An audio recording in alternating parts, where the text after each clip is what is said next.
अस्सलाम वालेकुम स्टूडेंट्स, कैसे हैं आप सब लोग। उम्मीद करता हूँ आप सब लोग खैरियत से होंगे। स्टूडेंट, जैसा कि हमें मालूम है हमने एक लेक्चर सीरीज स्टार्ट कर रखी है सर। वो किसके लिए है सर? वो तो है PPSC physics, FPS physics, Pakistan atomic energy के टेस्ट्स और प्याज फेलोशिप की तैयारी के लिए। तो इसके लिए हमारे 9 लेक्चर मुकम्मल हो चुके हैं। जो आज का लेक्चर है वो 10वां लेक्चर है। जिन लोगों ने मेरे फर्स्ट 9th लेक्चर नहीं देखे कहीं पहले उन्हें देख लें, क्योंकि उनमें ब्लॉक इन्फॉर्मेशन पाई जाती है। अच्छा, इस लेक्चर में हम 10वें लेक्चर में क्या करने वाले हैं, लेकिन उससे पहले मेरी एक छोटी सी रिक्वेस्ट है। वो ये है कि कहीं मेरे चैनल को सब्सक्राइब कर दें और ये जो वीडियोस हैं दोस्तों के साथ शेयर करें। अच्छा, आज जो हम स्टार्ट करने वाले हैं वो फ्लूइड्स की दुनिया में जाएंगे। ये फ्लूइड्स क्या होते हैं सर? ऐसी शय जो फ्लो कर सके, विच कैन फ्लो, उसे कहते हैं फ्लूइड्स।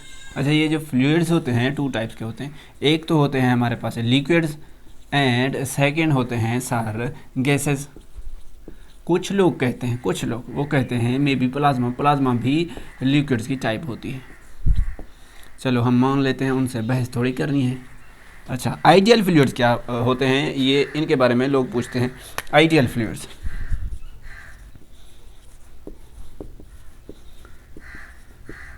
देखें सर, इस आइडियल फ्लूइड्स की 2-3 प्रॉपर्टीज़ हैं, वो देख लेते हैं। ऐसे फ्लूइड्स जिनकी डेंसिटी कांस्टेंट हो,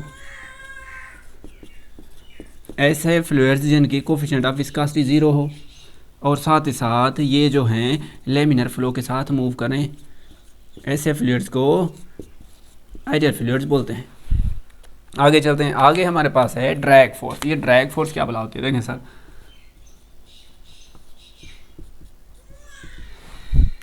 ये जो फोर्स होती है सर अपोजिंग फोर्स होती है। क्या होती है sir? Opposing force. Opposing force बोलते हैं या फ्रिक्शनल फोर्स बोलते हैं।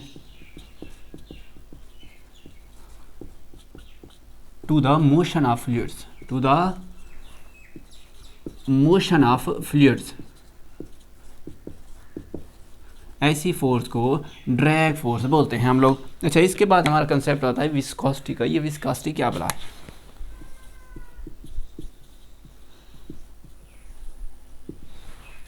देखें सर, ये जो विस्कोसिटी होती है ये फ्रिक्शनल इफेक्ट होता है। क्या होता है सर? फ्रिक्शनल इफेक्ट होता है। किसके दरमियान? Between different layers, different layers of flowing fluids.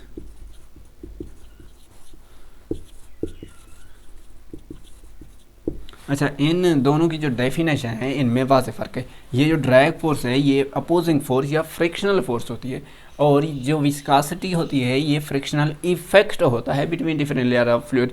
मिसाल के तौर पर देखें सर, अगर इसी बोर्ड पर मैं इंक फेंक दूं तो इंक की लेयर और बोर्ड की लेयर के दरमियान जो फ्रिक्शनल इफेक्ट होगा उसे हम लोग विस्कोसिटी बोलते हैं। अच्छा, ये जो विस्कोसिटी है इसे ईटा से डिनोट करते हैं। इसका जो यूनिट होता है वो होता है पास्कल सेकेंड या न्यूटन पर मीटर स्क्वायर इनटू सेकेंड होता है। ये जो यूनिट्स हैं इसके कई बार एग्ज़ाम में आ चुके हैं। यही यूनिट्स पीपीएससी में आ चुके हैं और प्यास में भी आ चुके हैं। यही सादा सा एमसीक्यूज़ देखें सर कितना इंपॉर्टेंट है। आगे चलते हैं। आगे हमारा कंसेप्ट है टर्मिनल वेलोसिटी का।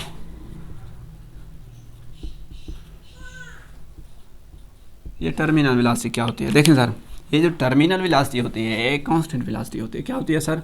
कांस्टेंट वेलोसिटी होती है। कांस्टेंट वेलोसिटी होती है अचीव्ड, लेकिन इसकी शर्त है कब अचीव्ड होती है? When drag force is equal to weight of the droplet. क्या हो शर्त इसकी? क्या है? कांस्टेंट वेलोसिटी उस वक्त होती है जब जो इसका ड्रैग फोर्स होती है वो वेट ऑफ द ड्रॉपलेट के इक्वल हो जाए, तब जो वेलोसिटी बनेगी उसे हम बोलेंगे टर्मिनल वेलोसिटी। इसे वी से डिनोट करते हैं। ठीक हो गया। ड्रैग फोर्स का हमारे पास फार्मूला होता है 6 पाई ईटा और वी के बराबर होता है। ओके। अच्छा, ये फ़र्ज़ कर लें हमारे पास क्या है? ड्रॉपलेट है। इस पर नीचे जो एक्ट करता है वो वेट करता है, क्योंकि इसका थोड़ा सा मैस भी होता है। देखिए सर, इनिशियली जब ये ड्रॉपलेट मूव किया ही नहीं होता तब की बात है। इनिशियली क्या है सर, इनिशियली इसकी वेलोसिटी ज़ीरो होती है। क्या होती है सर, वेलोसिटी ज़ीरो होती है। देखिए सर, इसकी वेलोसिटी ज़ीरो हो गई। अगर वेलोसिटी ज़ीरो है तो इस फार्मूले के मुताबिक ड्रैग फोर्स भी तो ज़ीरो हो गई। इनिशियल स्टेज की बात हो रही, तब ये क्या होता है, इसका किस्सा क्या होता है, तब ये उसके बाद ये नीचे मूव करता है विद वेलोसिटी v। तब ये एक्सेलरेट करता है। क्या करता है सर, एक्सेलरेट करता है। उसकी वजह ये है, इसकी जो वेलोसिटी है तब्दील हो रही है ज़ीरो से कुछ वेलोसिटी v तक। अच्छा, नीचे आता गया, इसकी वेलोसिटी इंक्रीज़ होती गई। होता है कि नहीं जी सर, होता है। तो अगर वेलोसिटी इंक्रीज़ हो रही है तो इस फार्मूले के मुताबिक देखें, ड्रैग फोर्स भी तो इंक्रीज़ हो गई। वेलोसिटी इंक्रीज़ तो ड्रैग फोर्स इंक्रीज़। जो ड्रैग फोर्स इस ड्रॉपलेट पर एक्ट करती है वो सर हमें पता है ऊपर की जाने पर एक्ट करती है। ओके हो गया। अच्छा, आफ्टर सम टाइम एक ऐसा लम्हा आता है, क्योंकि इसकी वेलोसिटी इंक्रीज़ हो रही है और ड्रैग फोर्स भी इंक्रीज़ हो रही है विद टाइम। एक ऐसा लम्हा आता है आफ्टर सम टाइम,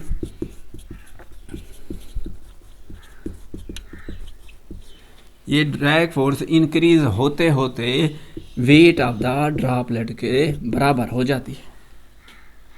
तब होता क्या है, तब होता ये है हमें लगता है ये ड्रॉपलेट सस्पेंडेड है, लेकिन एक्चुअली ये नीचे मूव कर रहा होता है विद कांस्टेंट वेलोसिटी। नीचे मूव तो करता है लेकिन विद कांस्टेंट वेलोसिटी के साथ मूव करता है। अच्छा, इसी कांस्टेंट वेलोसिटी को हम टर्मिनल वेलोसिटी कहते हैं। देखिए सर, जब वेलोसिटी कांस्टेंट होती है तब एक्सेलरेशन ज़ीरो होता है, हमें पता है। जब एक्सेलरेशन ज़ीरो होता है हमें मालूम है, वो एक कंडीशन सस्टेन हो जाती है, उसे बोलते हैं इक्विलिब्रियम की कंडीशन। अब इक्विलिब्रियम की कंडीशन सस्टेन हो गई इस ड्रॉपलेट पर। हमें यूँ लगता है ये ड्रॉपलेट इक्विलिब्रियम में है, यानी कि ये सस्पेंडेड है। एक्चुअली ही ये नीचे मूव कर रहा होता है विद कांस्टेंट वेलोसिटी के साथ। इसी कांस्टेंट वेलोसिटी को मैंने बोला है ये क्या होती है सर, टर्मिनल वेलोसिटी होती है। उसकी शर्त भी पूरी हो गई, drag force weight of the droplet के इक्वल आ गई। अच्छा, ये क्या बनेगा, 6 पाई ईटा और वी अब नहीं लगाएंगे, वी टी लगाएंगे, क्योंकि टर्मिनल वेलोसिटी बोल रहे हैं इज इक्वल टू mg। अच्छा, टर्मिनल वेलोसिटी का जो फार्मूला होता है मैं डायरेक्टली लिख रहा हूँ, क्योंकि मैं एफएससी के लोगों को तो नहीं पढ़ा रहा, मैं पढ़ा रहा हूँ पढ़े लिखे लोगों को, तो ये आपको मालूम होगा। ये होगा 2g r² रो क्या होती है सर, डेंसिटी होती है, डिवाइडेड बाई 9 ईटा के बराबर होती है। अच्छा, ये जो टर्मिनल वेलोसिटी है फार्मूले से जाहिर है terminal velocity directly proportional to r² है। इफ रेडियस हो जाए डबल, रेडियस क्या हो जाए सर, डबल हो जाए इनिशियल का, तब जो टर्मिनल वेलोसिटी होती है चेक कर लें, वो 4 times of initial terminal velocity होगी, न्यू। ओके हो गया। नेक्स्ट चलते हैं सर। नेक्स्ट हमारे पास एक छोटा सा कंसेप्ट है। अच्छा सर, एक काम क्या करें काइंडली, जब ये लेक्चर एक दफ़ा देख लें तो दूसरी दफ़ा जब देखें तो ये जो चीज़ें हैं इन्हें अपनी कॉपी में नोट करते जाएं, तो आपको बड़ा फ़ायदा होगा, मेरी गारंटी है। नेक्स्ट हमारे पास है सर इक्वेशन ऑफ कंटिन्यूटी।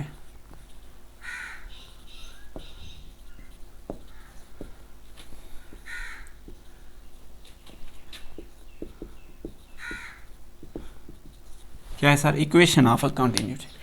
ये इक्वेशन बोलती है product of area and velocity constant के बराबर होते हैं, यानी कि area of the pipe multiplied by velocity of the fluid always remains constant. इसका मतलब ये है अगर एरिया बढ़ेगा, जितना एरिया बढ़ेगा उतनी वेलोसिटी डिक्रीज होगी। क्यों? क्योंकि इन दोनों का जो आंसर आना है वो कांस्टेंट के बराबर आना है।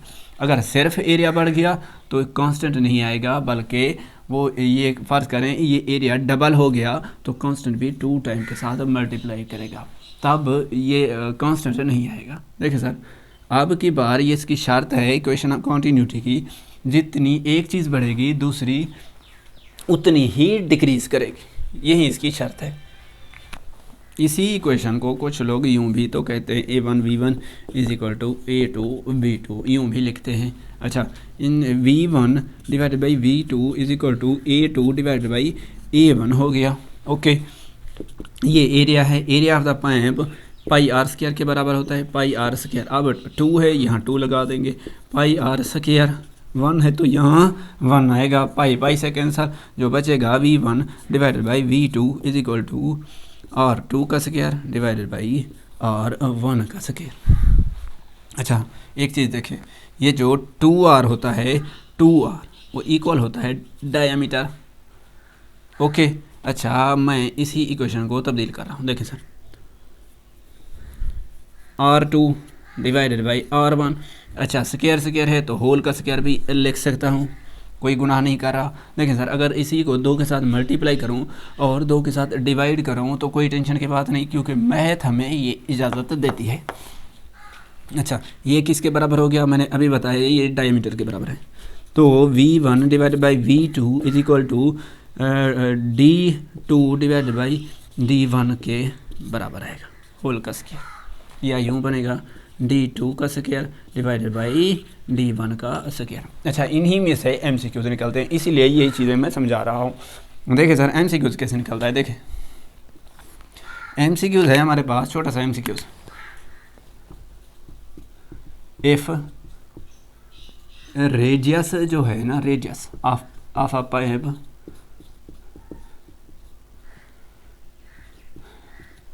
बिकम्स डबल, क्या हो गया सर, डबल बन गया,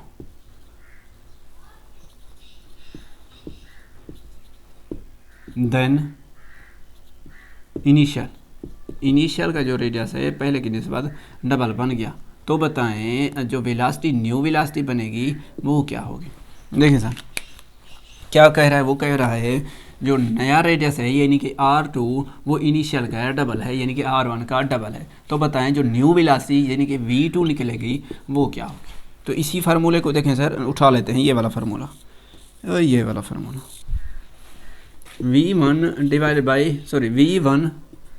by V2 is equal to R2 का स्क्वायर डिवाइडेड बाई R1 का स्क्वायर। अच्छा, इसी चीज़ को उलट कर दूँ यानी कि V2 डिवाइडेड बाई V1, तो ये चीज़ भी तो उलट हो जाएगी, ये बनेगा R1 divided by R2, square है तो होल का स्क्वायर भी लिख सकता हूँ, तो बनेगा क्या, R1 बनेगा डिवाइडेड बाई R2 किसके बराबर है, देखिए सर 2R1 के बराबर है, होल का स्क्वायर बनेगा, R1 से R1 कैंसल, तो बनेगा क्या, V2 divide by V1 is equal to 1/4 का स्क्वायर, तो सॉरी 1/2 का स्क्वायर है, बनेगा 1/4।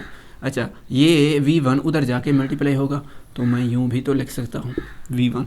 अच्छा, ये क्या कह रहा है, देखिए सर, अगर रेडियस ऑफ द पाइप आपने डबल कर दिया, जो वेलोसिटी है वो 4 टाइम्स लेस हो जाएगी, यही तो इक्वेशन ऑफ कॉन्टिन्यूटी बोलती है।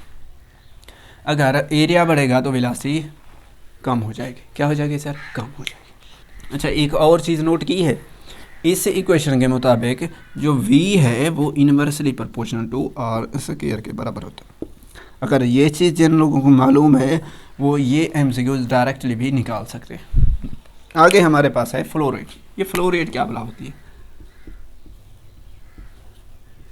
इनके बारे में लोग बड़ा पूछते हैं, ये फ्लो रेट क्या है फ्लूइड्स की दुनिया में। देखिए sir, volume per unit time, इसे कहते हैं फ्लो रेट। क्या बोलते हैं सर, फ्लो रेट। अच्छा, ये जो चीज़ है ये कांस्टेंट रहती है, फ्लो रेट कांस्टेंट रहती है ड्यूरिंग द मोशन ऑफ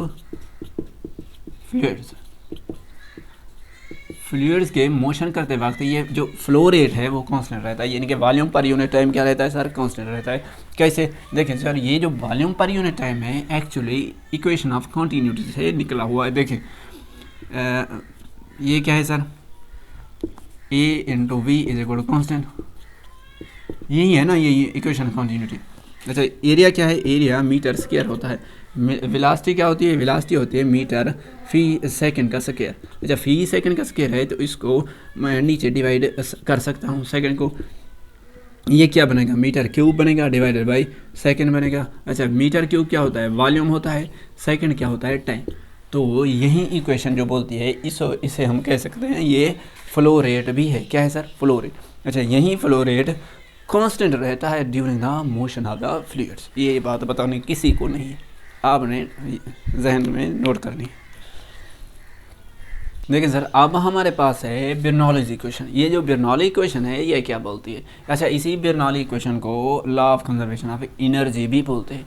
और इससे पहले जो हमने पढ़ा था इक्वेशन ऑफ कंटिन्यूटी, उसे हम कहते हैं law of conservation of mass भी बोलते हैं। इसे क्या बोल सकते हैं? Law of conservation of energy. अच्छा, ये जो इक्वेशन है ये बोलती है sum of pressure plus 1/2 rho v का square plus rho g h जो होता है वो कांस्टेंट के बराबर होता है। क्या मतलब? ये जो प्रेशर है actually energy per unit volume है। इसके यूनिट्स चेक कर सकते हैं, इसके यूनिट्स प्रेशर के बराबर आएंगे। अच्छा, 1/2 ये जो रो है ये डेंसिटी है, ये बनेगा मीटर फी सेकेंड। अच्छा, डिवाइडेड बाई वॉल्यूम, क्योंकि डेंसिटी है मास पर यूनिट वॉल्यूम बनेगा। सिमिलरली ये डेंसिटी है, ये mgh डिवाइडेड बाई ये वॉल्यूम बनेगा इज इक्वल टू कांस्टेंट। देखें sir, energy per unit volume plus kinetic energy per unit volume plus potential energy per unit volume, ये equal हैं constant के। तो इसीलिए तो कहते हैं ये क्या है? Law of conservation of energy, क्योंकि इनके जो सम हैं वो इक्वल टू कांस्टेंट है। जब कांस्टेंट के बराबर आते हैं तो उसे कहते हैं कंजर्वेशन हो गई। तो मोमेंटम के केस में हमने देखा था मोमेंटम कांस्टेंट था, तभी तो law of conservation of momentum आता था। तो अब भी एनर्जी का जो है वो एनर्जी कंजर्वेशन का लॉ बनेगा। ओके हो गया। अब के बाद हमारे पास इसकी एप्लीकेशन है, बर्नौली इक्वेशन की एप्लीकेशंस। इसकी जो एप्लीकेशन है उसमें आता है टॉर्सलीज थ्योरम। क्या होता है sir? टॉर्सलीज theorem.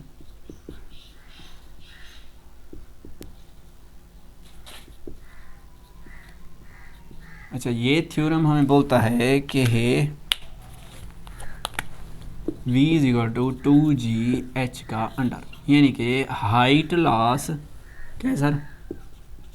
Height loss is equal to speed gain.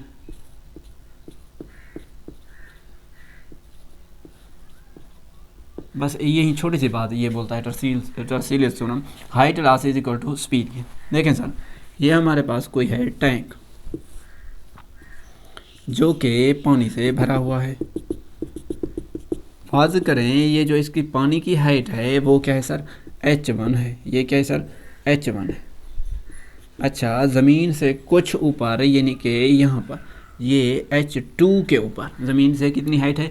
h2 के ऊपर एक छोटा सा होल बना दें। अच्छा, ये जो हाइट बनेगी ऊपर वाली, ये वाली हाइट अब की बार बनेगी h। क्या बनेगी सर? h बनेगी। अच्छा, होल बनाने से इससे पानी निकलेगा विद स्पीड। कोई जो स्पीड होगी वो v होगी, v नहीं होगी बल्कि सर v स्क्वायर होगी। इतनी तेज़ी से निकलेगा, v से नहीं सर, v स्क्वायर से निकलेगा। अच्छा, इसके बाद इसके पास जो पानी है स्टोर हुआ पड़ा है, इसमें एक्चुअली पोटेंशियल एनर्जी स्टोर हुई पड़ी होती है। अच्छा, यहाँ से जो निकल रहा है वो क्या निकल रही होती है? एनर्जी कौन सी? काइनेटिक एनर्जी निकल रही होती है। यहाँ से कौन सी एनर्जी निकलती है सर? Kinetic energy. अच्छा, यही पानी नीचे जाता है, आगे से टरबाइन लगे होते हैं, ये डैम की बात कर रहा हूँ, तो वहाँ से एनर्जी प्रोड्यूस होती है। कौन सी? Electrical energy. यही काइनेटिक एनर्जी टरबाइन को मुहैया की जाती है और इसी टरबाइन से आगे जाके इलेक्ट्रिकल एनर्जी प्रोड्यूस होती है। अच्छा, वो एक अलग किस्सा है, वो इलेक्ट्रिसिटी का किस्सा है। अच्छा, ये क्या है? Potential energy loss and potential energy is equal to ये वाली गेन इन काइनेटिक एनर्जी। तो वैल्यू फार्मूला पुट करते हैं, mgh is equal to 1/2 mv का स्क्वायर आता है।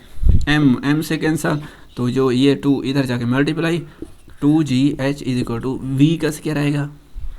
या दोनों तरह से अंडर रूट लें तो जो v बनेगा 2gh के बराबर होगा। अच्छा, एक और चीज़, ये जो h1 है, ये वाला h1 इक्वल है किसके?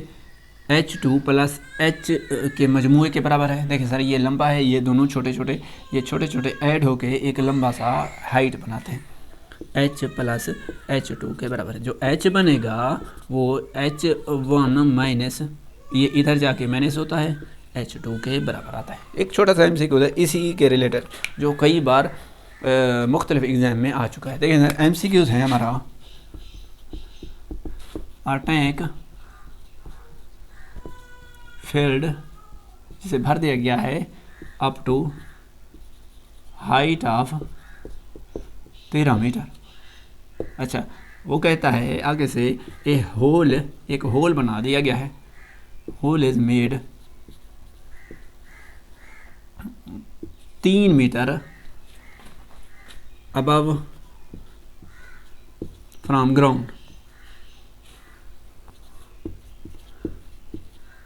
ज़मीन से 3 मीटर ऊपर एक होल बना दिया गया है इस टैंक के अंदर। तो बताएं स्पीड, इसकी स्पीड क्या होगी पानी की, यानी कि स्पीड ऑफ फ्लक्स बतानी है, इससे निकलने वाला जो पानी है उसकी स्पीड क्या होगी। देखें सर फार्मूला तो हमें ऑलरेडी मालूम होता है, ये वाला formula V is equal to 2GH के बराबर है। अच्छा H अब की बार क्या लेनी है, 13 मीटर लेनी है या 3 मीटर लेनी है, यही बहुत बड़ा सवाल है जो लोग जहां भूल जाते हैं। देखिए सर ना तो 13 ले सकते हैं ना 3 ले सकते हैं। इस फार्मूले के मुताबिक जो हाइट लेंगे वो हाइट H1 माइनस H2 के बराबर है। H2 टोटल हाइट जो है वो 13 मीटर है, जो ज़मीन से ऊपर है यानी कि H2 वाली हाइट वो 3 मीटर है, तो बनेगा क्या 10 मीटर बनेगा। तो 10 मीटर लेनी है एक्चुअली।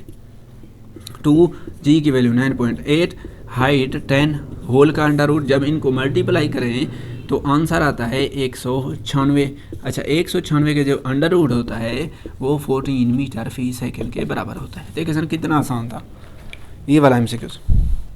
आगे चलते हैं।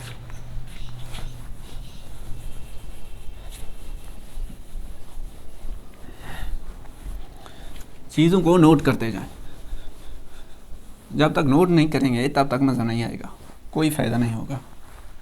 नोट करना आपकी जिम्मेदारी है।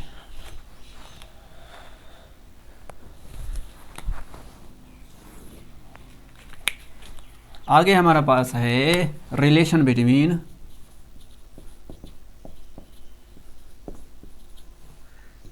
Speed and pressure. अच्छा स्पीड एंड प्रेशर के दरमियान कौन सा रिलेशन होता है चेक कर लेते हैं।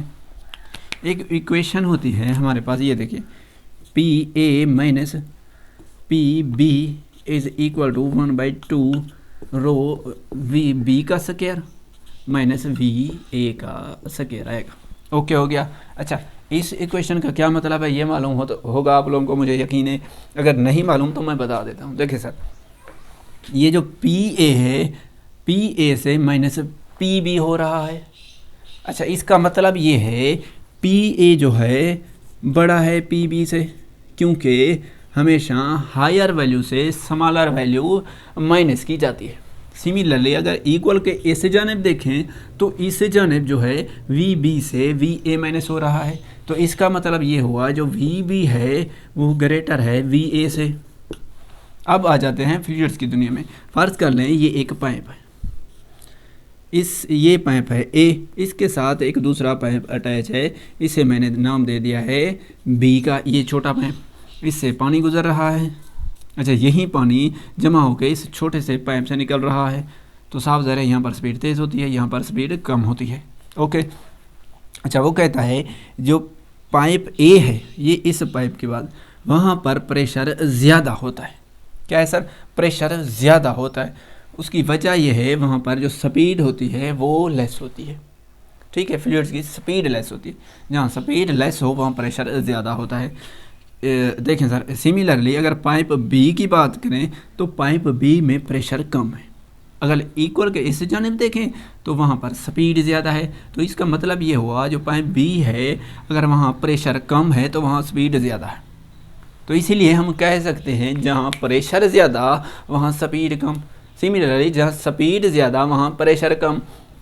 तो इसीलिए तो मिसालें देते हैं हम। देखिए सर जब दो कश्तियाँ आपस में सफ़र कर रही होती हैं तो उन दोनों के दरमियान जो पानी की स्पीड है वो इंक्रीज़ हो जाती है। अगर स्पीड इंक्रीज़ हो गई तो दोनों के दरमियान जो प्रेशर होगा वो कम हो जाएगा, तो चांसेस होंगे दोनों के आपस में टकराने के। अच्छा, सिमिलरली एक और मिसाल देते थे, वो ये कि जब आप किसी ट्रेन की पटरी के सामने खड़े होते हैं, साइड की तरफ खड़े होते हैं, जब एक ट्रेन आगे से गुजरती है तो आपके दरमियान और उस ट्रेन के दरमियान जो हवा की स्पीड है वो सर क्या हो जाती है, इनक्रीज़ हो जाती है। अगर वो इनक्रीज़ हो जाती है तो साफ ज़ाहिर है वहाँ पर जो बीच का प्रेशर है वो लेस हो जाएगा। अगर प्रेशर लेस हो गया तो वो चांसेस हैं, ख़तरात हैं कि आप गिरने के टूवर्ड्स द ट्रेन। यही मिसालें देते थे छोटी क्लासेस में, एफएसी में। नेक्स्ट चलते हैं। नेक्स्ट हमारे पास है विंटोरी रिलेशनशिप। कोई लोग पढ़ता है विंटोरी, मैं पढ़ता हूँ विंटोरी क्योंकि मुझे मज़ा आता है। विंटोरी रिलेशन है सर। अच्छा, ये जो रिलेशन असल में बनाई गई थी, ये एक इंस्ट्रूमेंट के लिए बनाई गई थी जहाँ पर फ्लूइड्स की स्पीड मालूम की जाती थी। वो उसका जो फार्मूला है, हमें तो फार्मूला चाहिए, वो इक्वल है P A minus P B is equal to 1/2 rho V B का स्क्वायर आएगा माइनस वी ए का स्क्वायर आएगा। अच्छा, ये जो विंटोरी कहता था, जो ये वाली रिलेशन है, इसमें थोड़ी सी चेंजिंग करनी है। वो ये कि देखिए सर, एक टैंक था हमारे पास, टैंक में पानी था। अच्छा, इससे एक होल बना दिया गया था। ये जो पानी था, अगर इससे होल बना दिया तो इससे पानी निकलेगा वी स्क्वायर के साथ, यानी कि तेज़ स्पीड के साथ। अच्छा, ये जो पानी का लेवल है वो थोड़ा थोड़ा डिक्रीज होता चला जाएगा। ये डिक्रीज़ होता जब चला जाएगा, उसकी वेलोसिटी होगी थोड़ी सी। वो कहता है कि ये जो वेलोसिटी है, इस वेलोसिटी से बहुत कम होती है। क्या होती है सर? बहुत कम होती है। फ़र्ज़ कर लें ये वी बी वेलोसिटी है, ये वी ए वेलोसिटी है। वो कहता है जो वी ए वेलोसिटी है वो लेस देन वी बी के है। अच्छा, जब स्क्वायर लें, क्योंकि लेस है तो ये वी ए मज़ीद जो है ना वो डिक्रीज हो जाती है। तो वो कहता है जो वी ए का स्क्वायर है वो अप्रॉक्सीमेटली इक्वल टू 0 है। तो इस इक्वेशन में उसने 0 पुट कर दिया। तो पी ए बना माइनस पी बी बना is equal to 1/2 rho V B square के आ जाएगा, क्योंकि ये वाला फैक्टर 0 हो गया। अब ये इस जाने जाके मल्टीप्लाई होगा, 2 बनेगा P A minus P B. अच्छा, ये जो रो है यानी कि डेंसिटी है, यहाँ आगे डिवाइड होगी, बनेगा क्या, वी बी का स्क्वायर बनेगा। अच्छा, दोनों तरह से अंडर रूट लें, जब अंडर रूट ले लेंगे तो ये इक्वेशन आएगी। ये कहता है जो स्पीड है वो प्रेशर के डिफरेंस से भी निकल सकती है। देखिए सर, अब हम फ्लूइड्स की दुनिया में तैरने के बाद हम झूला झूलने वाले हैं, यानी कि ऑसिलेशन पर आने वाले हैं। ये जो ऑसिलेशन होती है ये actually to and fro motion होती है। क्या होती है सर? टू एंड फ्रो मोशन होती है of a body about mean position होती है। अच्छा, इस ऑसिलेशन के लिए टू जो कंडीशन है वो नेसेसरी हैं। फर्स्ट वन होती है इनर्शिया, एंड सेकेंड होती है हमारे पास, सेकेंड वन होती है रिस्टोरिंग फोर्स। क्या होती है सर? Restoring force. वजह देखिए सर, जब कोई ऑब्जेक्ट, कोई बॉडी एक्सट्रीम पोजीशन तक जा चुकी होती है, हमें ज़रूरत होती है रिस्टोरिंग फोर्स की, ताकि ये जो ऑब्जेक्ट है, ये जो बॉडी है, दोबारा मीन की तरफ आ जाए, तभी तो ऑसिलेशन स्टार्ट हो सकती है। जब मीन पोजीशन तक अगर आ गई तो हमें चाहिए कि ये मीन पोजीशन पर बॉडी रुके नहीं, बल्कि आगे की जानिब मूव कर जाए। तो उसके लिए हमें इनर्शिया ज़रूरत होता है।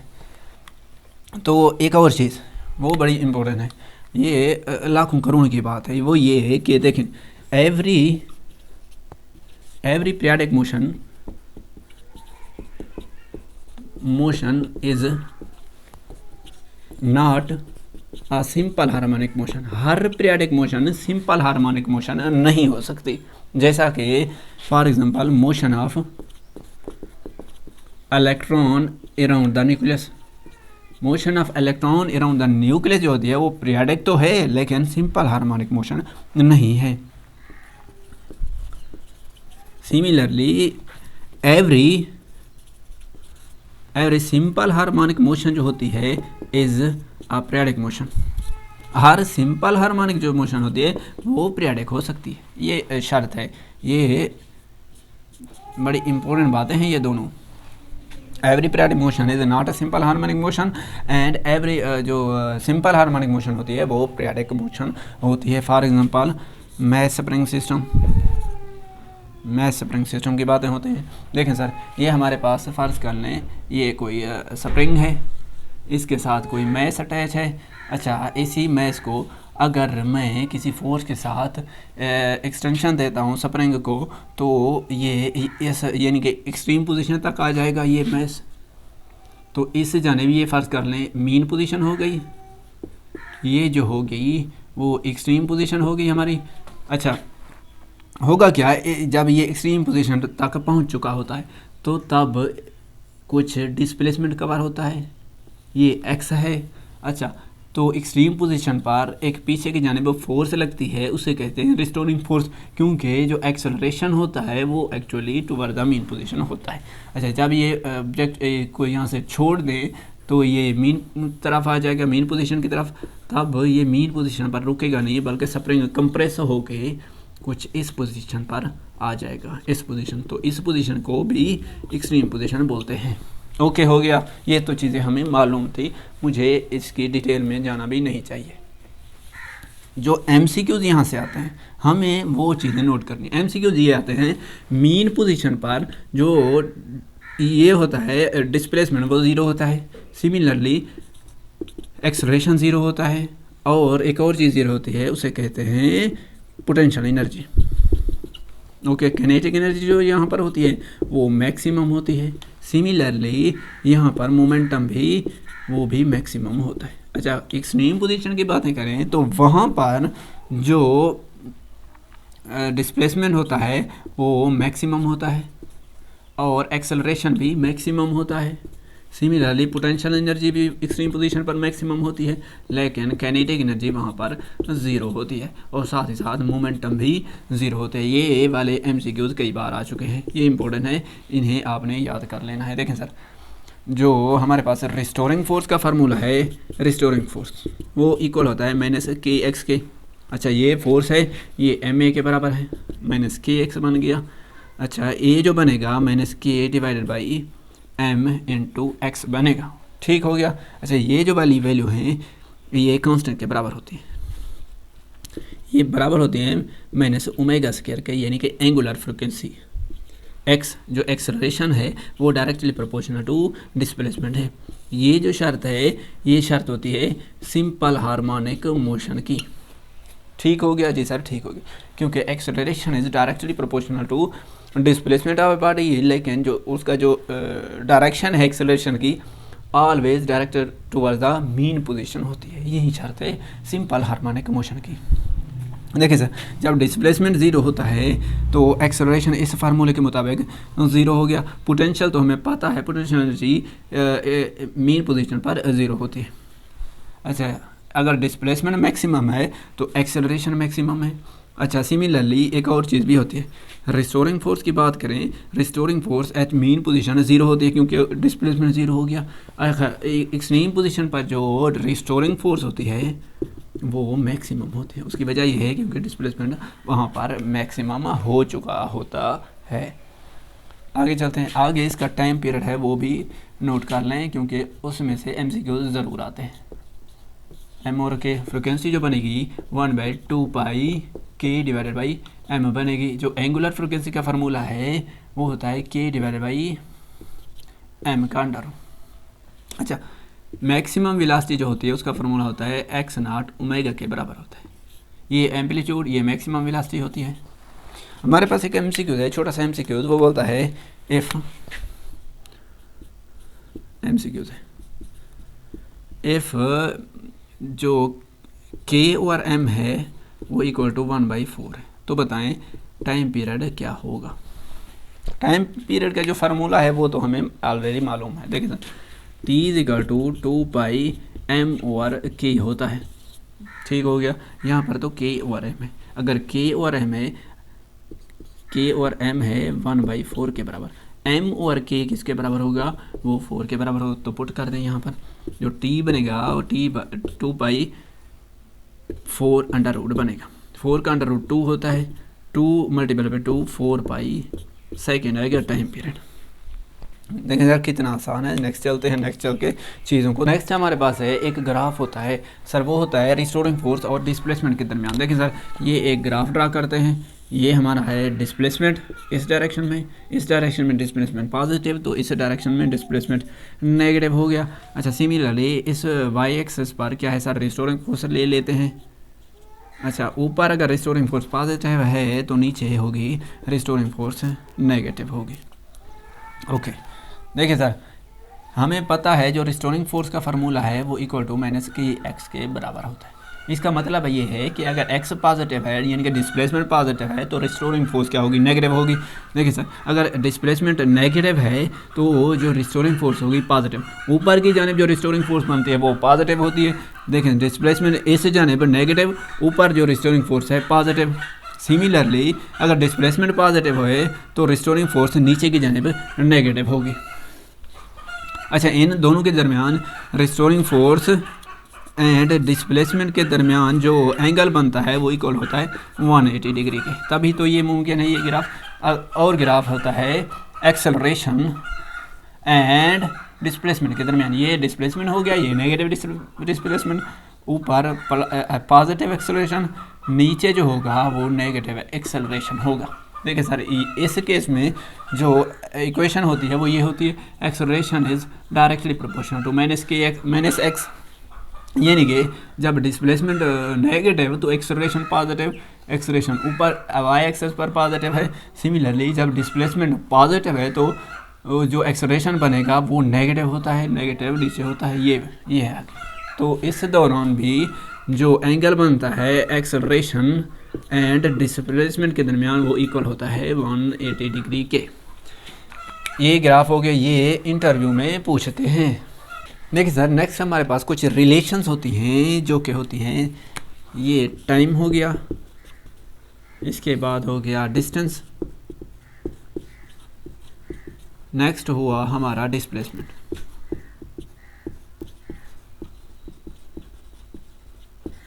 हमें पता है ऑसिलेशन की दुनिया में तीन चीज़ें होती हैं, एक तो होती है मीन पोजीशन, दूसरी होती है एक्सट्रीम पोजीशन, और एक और चीज़ भी होती है वो भी तो एक्सट्रीम पोजीशन होती है। देखिए सर एक बॉडी चलती है, फ़र्ज़ कर लें फ्रॉम द मीन पोजीशन यहाँ से चली towards the extreme position, extreme position तक गई, जो उसने डिस्टेंस कवर किया वो होता है x naught equal to amplitude के बराबर होता है। अच्छा टाइम कितना लगाया, टाइम लगाया उसने t/4, ठीक हो गया। जो टाइम लगता है वो t/4 होता है। डिस्टेंस कितना है सर, एक्स नॉट के बराबर है, और डिस्प्लेसमेंट भी देखें वो भी तो एक्स नॉट के बराबर है। अच्छा नेक्स्ट ये जो बॉडी है एक्सट्रीम पोजीशन से दोबारा क्या आएगी मीन पोजीशन की तरफ, जो डिस्टेंस कवर होगा वो होगा 2x नॉट के बराबर। अच्छा टाइम जो लगेगा वो t/2 होगा, टाइम पीरियड का आधा होगा। क्या हो गया सर, t जो बनेगा वो t/2 होगा और जो डिस्टेंस होगा वो 2x नॉट होगा। अच्छा सवाल पैदा होता है डिस्प्लेसमेंट क्या होता है।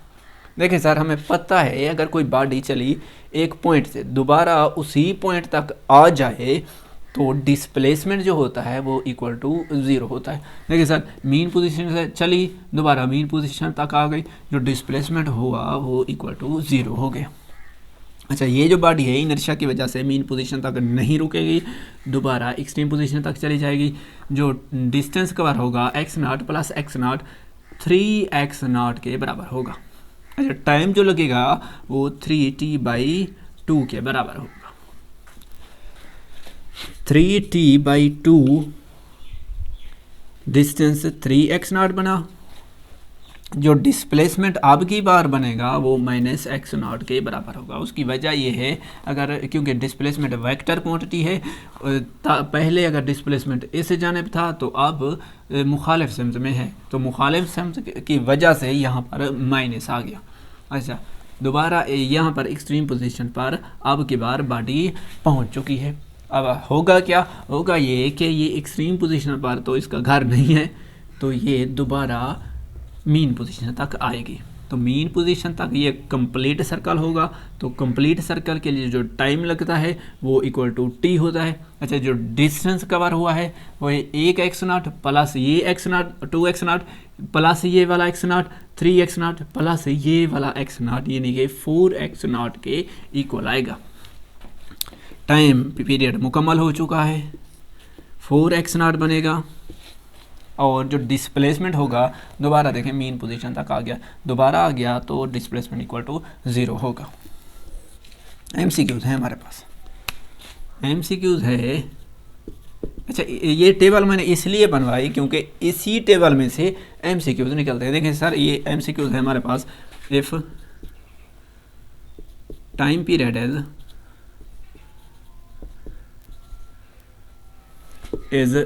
t/4 t/2 तो बताएं उस वक्त जो डिस्टेंस होगा, डिस्टेंस वो कितना होगा। सिमिलरली डिस्प्लेसमेंट भी बता दें वो कितना होगा। तो इस टेबल से आप डायरेक्टली निकाल सकते हैं। देखें सर, t/2 ये वाला है, t/2 तक जो डिस्टेंस था वो सर ये वाला था, ये वाला था। ये टेबल बना देना। t/2 का डिस्टेंस क्या है सर, 2x0। जो डिस्टेंस है वो क्या है सर, 2x0 के बराबर है। जो डिस्प्लेसमेंट है वो इक्वल टू 0 है, वो 0 के बराबर है। वो एक और एमसीक्यू बनता है, वो कहता है बताएं in complete vibration, complete vibration में बताएं जो डिस्टेंस बनता है वो कितना होता है, डिस्टेंस क्या कितना होता है। ये एमसीक्यूज है। ये एफएससी का जो शार्ट आंसर है, शार्ट क्वेश्चन है, वो भी ये वाला है।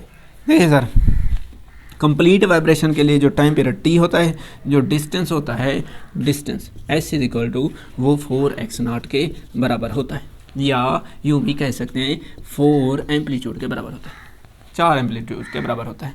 अच्छा, अगर इसी एमसीक्यूज में दे दे अगर एम्पलीट्यूड है आपका 5 सेंटीमीटर, तो बताएं डिस्टेंस कितना बनेगा। जो डिस्टेंस बनेगा 4 मल्टीप्लाइड बाई ये 5 amplitude is equal to 20 centimetre के बराबर आएगा। देखिए सर, ये कितनी चीज़ें आसान है। इन्हीं चीज़ों से, इन्हीं टेबल से एमसीक्यू हमारे निकल रहे हैं। देखें सर, आज का जो लेक्चर है हमारा कंप्लीट है।